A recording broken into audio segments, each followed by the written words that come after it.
네, 중요한 글로벌 이슈들 살펴보는 시간입니다. 보도국 조연 기자와 함께하도록 하죠. 안녕하십니까? 안녕하세요. 네, 밤사이 어떤 이슈들이 증시에 있었습니까? 네, 4일 글로벌 증시는 뉴욕과 유럽 모두 뚜렷한 방향을 찾지 못하고 혼조세로 마감했습니다. 미국 재정절벽 해법을 두고서 오바마 대통령과 공화당이 좀처럼 합의점을 찾지 못하는 모습을 보이고 있는데요.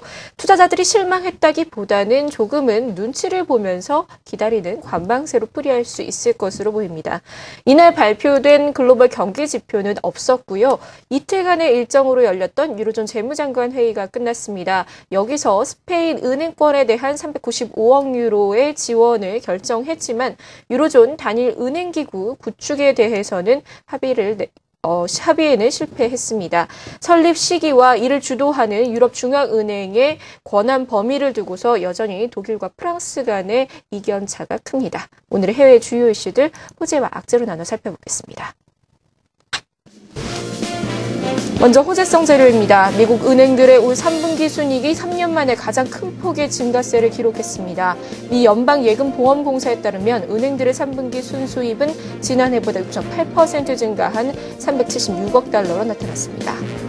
중국의 최고 정책 결정기관인 공산당 중앙정치국은 다음 주에 개최될 중앙경제업무회의에서 확정될 내년 경제정책 6대 방향을 논의했습니다. 그것이 경제정책의 연속성과 안정성이 1순위로 꼽혔습니다. 유로존은 스페인 은행들에 대한 구제금융 395억 유로를 다음 주에 지급하기로 했습니다.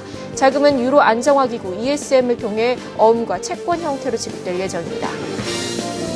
다음은 악재성 요인입니다. 버락 오바마 미국 대통령이 재정절벽에 대한 공화당의 역제안을 거부하며 미 재정절벽 협상이 여전히 난항을 겪고 있습니다. 유럽연합이 독일과 프랑스의 충돌로 유로존 통합은행감독기구 설립 합의에 실패했습니다.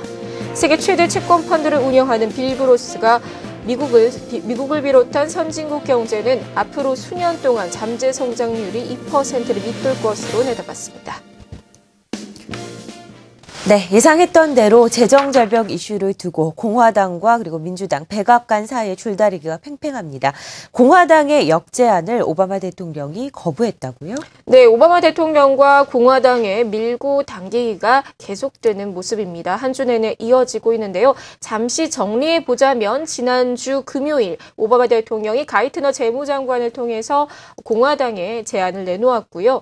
하지만 공화당은 진전이 없다며 거치게 비난한 뒤 오바마 대통령이 제안한 세수 증액분의 절반 수준을 다시 백악관에 제시했습니다.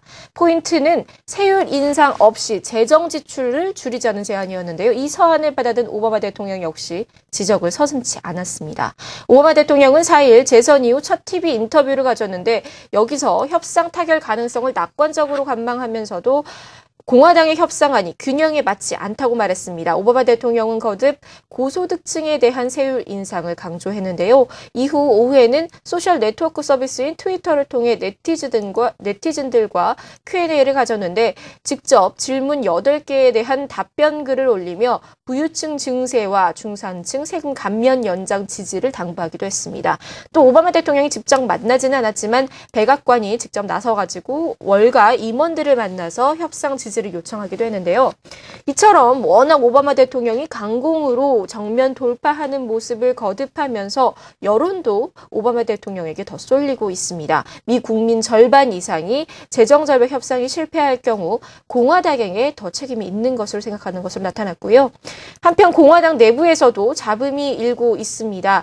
베이너 하원 의장이 제시한 안을 두고 반대하는 목소리가 나오고 있는데요. 이렇게 되면 공화당의 운신의 폭이 좀 제한이 될 전망입니다. 이번 주 아직까지는 민주당과 공화당 지도부 간의 회동이 예정된 것이 없습니다. 이에 각 주 정부를 대표하는 주지사 대표단들이 오바마 대통령과 베이너 의장을 각각 만나서 의견을 나누기로 했는데요. 이는 지방정부들의 수입의 3분의 1 정도를 연방정부로부터 지원받아야 하기 때문에 직접 나선 것으로 풀이됩니다. 이 가운데 월가에서는요, 이 재정절벽 문제를 내년 초 해결한다고 경제에 미치는 영향이 일시적이고 제한적이지 않다며 정치권이 조금 더 이 해법의 시급성을 깨달아야 한다는 지적도 나오고 있습니다. 지금까지 글로벌 경제 주요 이슈였습니다.